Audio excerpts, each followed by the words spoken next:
യാത്രയിൽ ഈ ഉള്ളവനും കാണുന്നതിനുള്ള അവസരമുണ്ടായിട്ടുണ്ട്. അങ്ങനെയുള്ള ആ കാലഘട്ടത്തിൽ ഈ പ്രദേശത്ത് ഒരു ദേവാലയം സ്ഥാപിക്കണമെന്നുള്ള ആഗ്രഹം നമ്മുടെ പൂർവികരിൽ ഉരുത്തിരിഞ്ഞെങ്കിൽ അതിലൊട്ടും അതിശയിക്കാനില്ല, അത്ഭുതപ്പെടാനുമില്ല. അതിനുള്ള ആഗ്രഹം അവർ മനസ്സിൽ വെച്ചുകൊണ്ട് തീവ്രമായ പ്രാർത്ഥനായജ്ഞത്തിൽ ഏർപ്പെട്ടുകൊണ്ട് അതിനുള്ള പരിശ്രമങ്ങൾ അവർ ആരംഭിച്ചിരുന്നു. ഈ പരിശ്രമത്തിൽ ആ കാലഘട്ടത്തിൽ നമ്മുടെ ആത്മീയ ആവശ്യങ്ങളിൽ പ്രധാനമായിട്ടുള്ള മാമോദീസ, കുമ്പസാരം, വിശുദ്ധ കുർബാന, ഇവ മൂന്നിനുമായി നമ്മൾ പ്രധാനമായി ആശ്രയിച്ചിരുന്നത് പുതുവേലി, മോനിപ്പള്ളി പള്ളികളെയായിരുന്നു.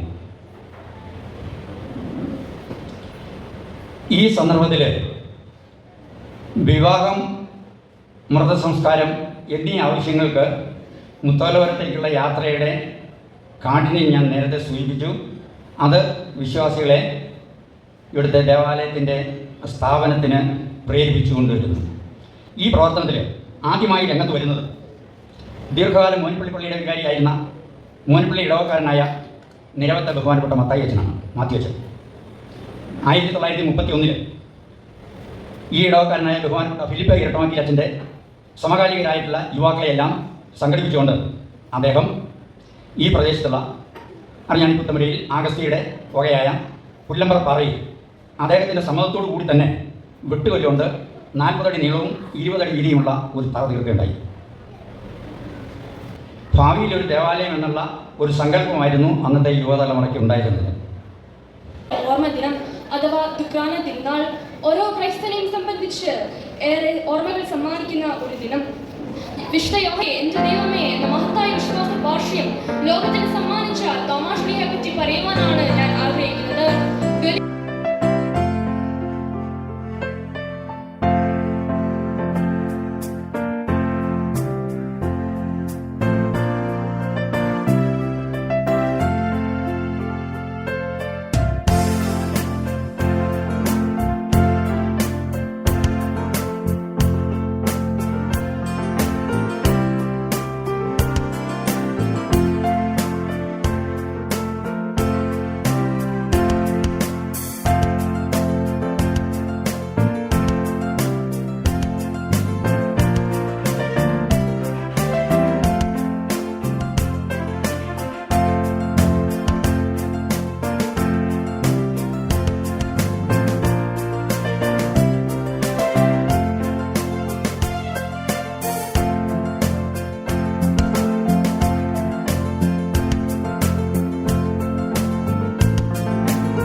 എല്ലാം ഉണ്ട്.